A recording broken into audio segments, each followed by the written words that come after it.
Roman dodecahedron is remarkable and unusual, because there's not many more than 100 known to exist. Somewhere in an English field, a volunteer brushes dirt off something bronze. 12 perfect faces, holes punched through each side, knobs at every corner. The dig falls silent. Because this isn't just another Roman artifact. This is something Rome never mentioned. Rome documented wars, tax records, personal habits, even how much wine soldiers drank.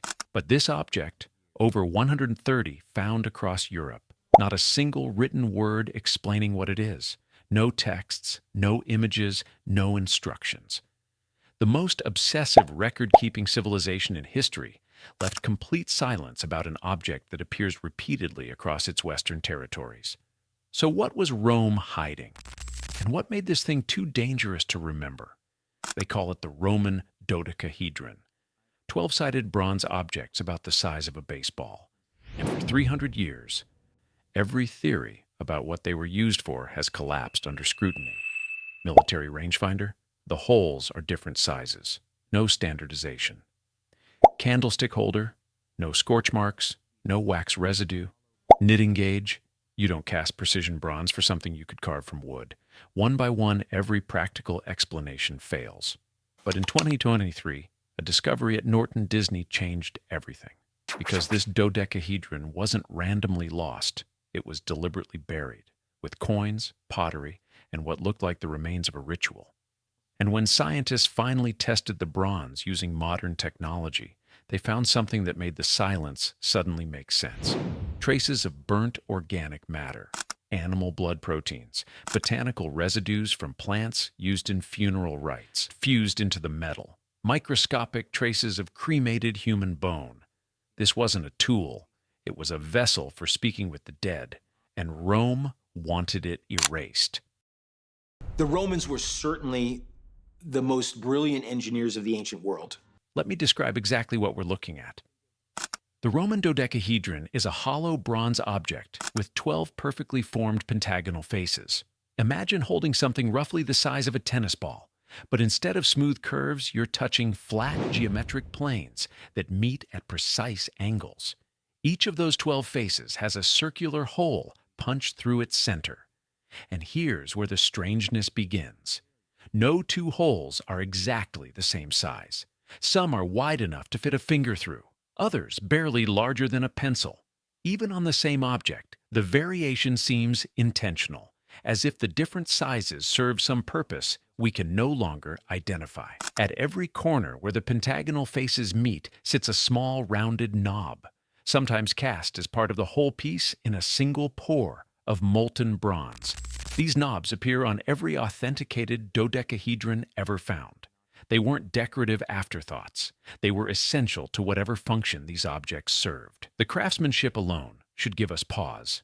Many dodecahedra were created using lost wax casting, one of the most demanding metalwork techniques in the ancient world. Get anything wrong and the bronze cools unevenly, cracks, or fails to fill the mold completely. The fact that so many dodecahedra survived intact after 2,000 years testifies to the skill of their makers.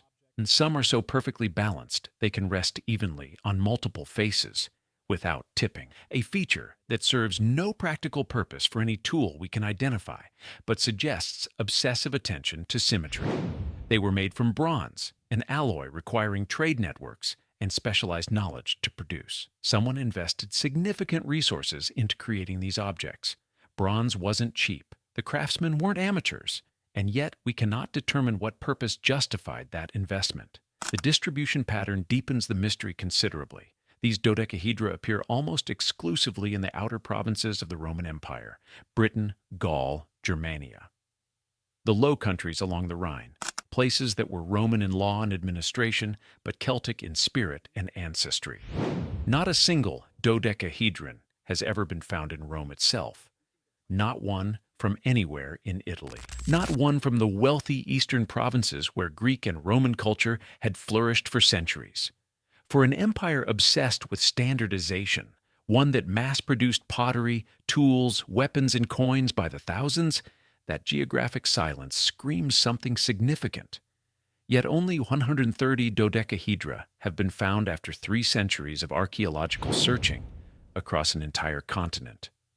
That scarcity alone suggests these weren't ordinary objects meant for everyday use. They were rare, deliberately made in limited numbers, and apparently restricted to specific regions where Roman cultural control remained incomplete, where older traditions quietly persisted beneath the imperial surface. For decades, scholars proposed dozens of explanations: military rangefinders, candlestick holders, knitting gauges. Each theory sounds reasonable until you examine the evidence. Then they fall apart. The rangefinder theory suggested soldiers could look through the holes to estimate distances. Clever idea, but the holes vary wildly in size. There's no standard calibration between artifacts. No dodecahedron has ever been found with range tables or anywhere near ballista equipment. The candlestick theory falls apart on basic physics. Many dodecahedra have open bottoms, making wax containment impossible. They show no scorch marks, no soot buildup, no heat discoloration. The knitting gauge idea gained popularity online, suggesting the varying hole sizes were used to produce different thicknesses of wool yarn. Fatal flaw: Roman textile work didn't require circular gauges.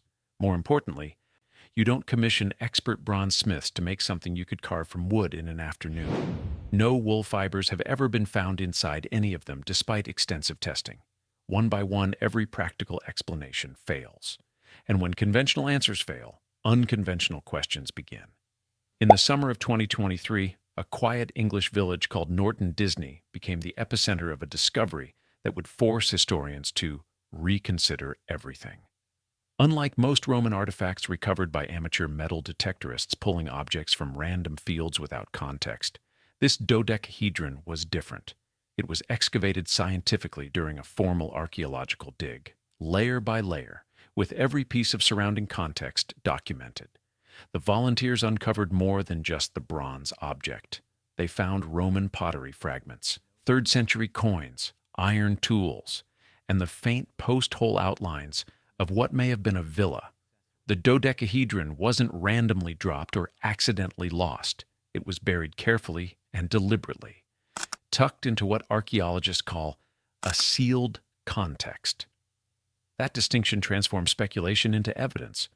When lifted into afternoon sunlight, its geometry created intricate overlapping shadows, pentagonal silhouettes dancing and layering across the ground. One researcher on site reportedly said it looked designed to react to light, but the deliberate burial raised deeply troubling questions. If this object was ceremonial, why was it hidden? If it was sacred, why was it buried in silence rather than placed in a temple? Some researchers now believe the dodecahedron may have been intentionally removed from circulation, decommissioned like a dangerous piece of forbidden knowledge. The geographic pattern tells a story historians have struggled to explain. Roman dodecahedra cluster in regions that were culturally Roman on the surface, but spiritually Celtic beneath. Britain, Gaul, Germania, the exact regions where Rome struggled most to fully erase pre-Roman traditions. Many dodecahedra have been found near burial sites, river crossings, and settlement boundaries. In Celtic belief systems, these were liminal spaces, thresholds between worlds. Rivers marked borders between the living and the dead. These aren't places where Romans casually dropped tools. These are places where rituals happened, where the veil between worlds was considered thin. Several dodecahedra show minimal signs of handling. The edges aren't worn smooth. The holes haven't been polished by repeated use. This suggests they weren't everyday objects carried around constantly. Instead, they may have been brought out briefly for specific moments, used in controlled circumstances, then hidden immediately afterward. You don't hide a measuring device, you don't bury a candlestick, but you might conceal something connected to practices the authorities wanted eliminated. The absence of Roman documentation now looks less like an oversight and more like deliberate choice. Roman law was deeply hostile to unauthorized religious practices. The Lex Cornelia criminalized magic, prophecy, and unsanctioned divination. Objects associated with those practices wouldn't be cataloged in official records. They would be ignored, suppressed, or quietly eliminated from public life. Modern scientists shifted focus from what it looks like to how it actually behaves. Teams from the University of Ghent and Oxford began creating precision replicas using 3D printing and traditional bronze casting to test how the object interacts with light, heat, and combustion. Placed in direct sunlight, the dodecahedra didn't cast random shadows. The holes projected circular beams that moved in symmetrical patterns depending on the time of day. One researcher described the effect as a solar dial without numbers, only movement. During testing conducted at the spring equinox, several models cast near-perfect pentagonal outlines that rotated slowly throughout the day. Could these objects have been used to mark sacred dates? Equinoxes and solstices held enormous significance in Celtic agricultural and spiritual traditions. The theory, once dismissed as fringe speculation, suddenly gained serious traction. But shadows weren't the only discovery. Oxford's Radiochemical Research Lab conducted residue analysis on 5 authentic dodecahedra from different archaeological sites. 3 contained trace amounts of burnt organic matter, microscopic carbon particles, oxidized copper salts, and far more disturbing, faint traces of animal blood proteins that had survived nearly 2 millennia. Alongside those biological traces came botanical residues, lavender, thyme, and resin from pine or fir trees. Every one of those plants appears in ancient records associated with funeral rituals and purification rites. They were burned during ceremonies for the dead, used to cleanse spaces of spiritual contamination. The residue patterns pointed to deliberate burning of ritual substances inside or near the object. The dodecahedron may have functioned as a sacred vessel, one used in ceremonies involving fire, sacred scents, and possibly sacrifice. Earlier this year, a research paper leaked online sent shockwaves through the archaeological community. A joint team of metallurgists had conducted exhaustive analysis on the Norton Disney dodecahedron. Their conclusion demolished nearly every mainstream theory. The Norton Disney dodecahedron wasn't Roman at all. Metallurgical testing revealed a bronze alloy composition more closely matching pre-Roman Celtic metallurgy.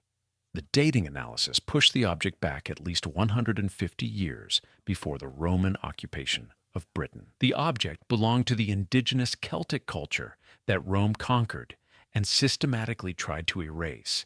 But the metallurgical findings weren't even the most disturbing part. Deep within the hollow chamber, scientists discovered microscopic traces of calcium phosphate fused with amber resin and rendered animal fat. That specific combination appears in the archaeological record associated with funerary practices and necromantic rites throughout Iron Age Europe. The residue included a distinct isotope signature consistent with cremated human bone. The dodecahedron may have functioned as an object actively used in ceremonies involving the remains of the dead. The fact that several dodecahedra have been found near human burial sites now seems far more than coincidence. It suggests a pattern, a practice, and a purpose that Rome found threatening enough to suppress completely. This object may represent something Rome feared enough to erase from history entirely, a device from a conquered culture tied to beliefs the empire couldn't tolerate, used in rituals involving light manipulation, sacred astronomical dates, and communication with the dead. The deliberate burials in liminal spaces, the traces of burnt offerings and human remains, the absence from Roman records, all suggest these objects held genuine power in the minds of those who used them, power that Rome found threatening. Rome documented almost everything. The silence surrounding the dodecahedron now looks less like an oversight and more like policy. Some things weren't meant to be remembered. Some knowledge was considered too dangerous to preserve. The Roman dodecahedron remains officially unexplained. 300 years of discovery and not a single agreed-upon answer. Found across the former empire, meticulously crafted, and yet completely absent from Rome's records. It raises a far more unsettling question than, what was it used for? What did Rome decide was too dangerous to remember? If an empire that cataloged its world with ruthless precision could erase this, what else was removed from the historical record? And as more objects emerge from the soil of Britain, Gaul, and Germania, how many truths are still waiting to force a rewrite of the past? What do you think Rome was hiding? Was this really a tool for speaking with the dead? And if an empire could erase entire belief systems, What else are we missing? Drop your thoughts below. And subscribe, because when history goes silent, that's when the real story begins.